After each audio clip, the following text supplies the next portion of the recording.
अरे हे काय, हे तर पाणी फुकट चाललंय. थांबा थांबा, ॲक्च्युली हे पाणी फुकट जात नाही आहे. ह्याला म्हणतात एअर वॉल्व. जेव्हा पाईपलाईनमध्ये पाणी भरले जाते तेव्हा त्यातील हवा एअर वॉल्वद्वारे बाहेर काढली जाते.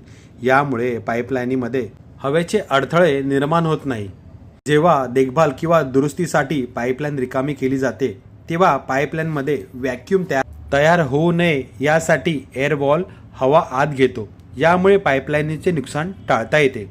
पाणी वाहत असताना तयार होणारे किंवा पाण्यात मिसळलेले लहान हवेचे फुगे या एअर वॉल्वद्वारे बाहेर काढले जातात.